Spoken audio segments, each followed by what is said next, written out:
So now that the holiday shenanigans are over and done with, it's time to buckle up and get back into the business of mindless procrastination. And what better way to kick the commitment can down the road than by reviewing a naughty sci-fi game while still in my festive underwear. Subverse is the first video game produced by developer Studio Fow, a team who's best remembered for bringing us such internet classics as Sexy Ninja Kasumi vs the Denver Broncos and English spit racing recipes with Lara Croft. Now if there's one thing the education system has taught me during my pickle polishing years, it's that sex brings in more ching ching than crack flavored hotcakes with gin and smack. Which is why it comes to no surprise to find that the game had no problem raising over $2 million in Kickstarter alone.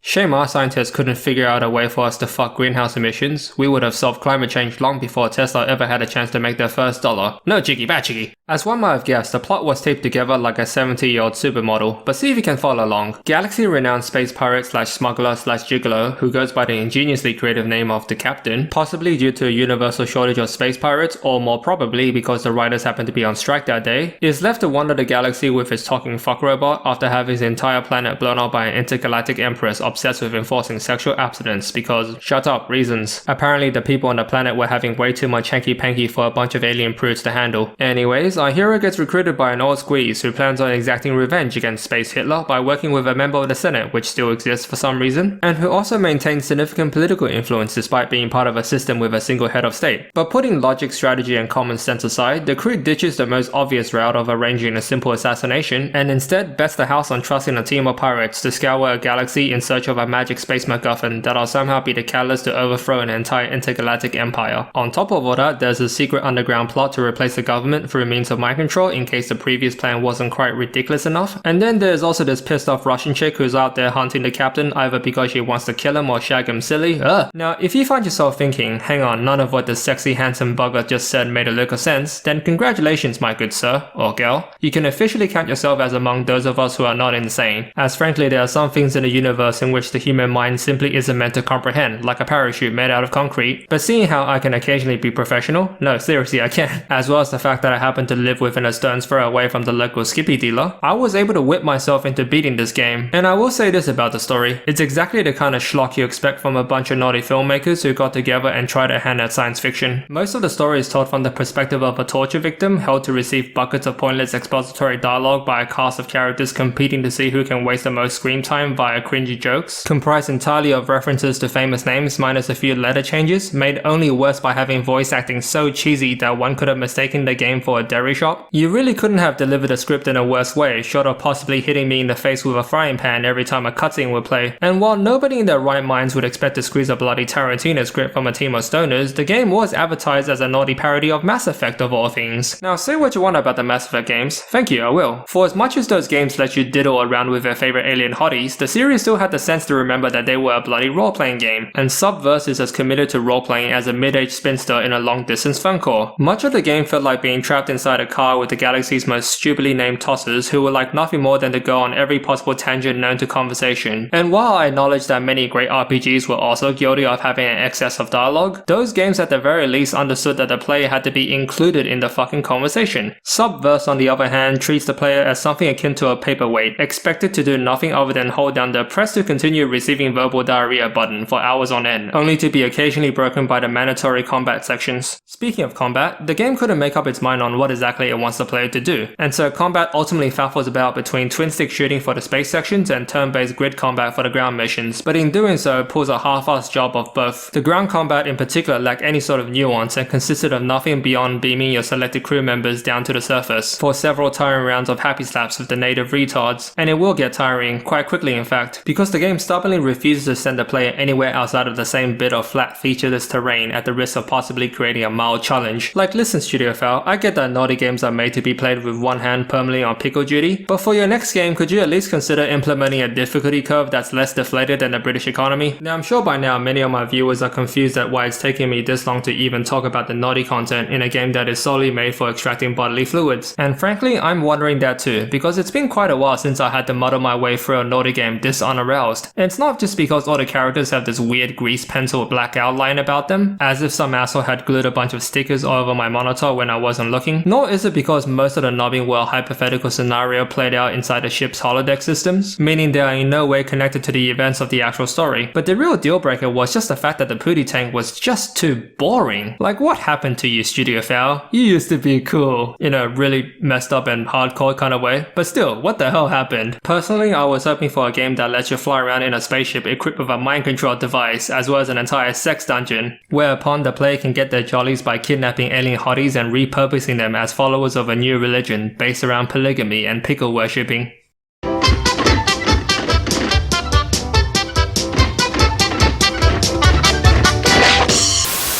You're free! Free to live your life as nature intended!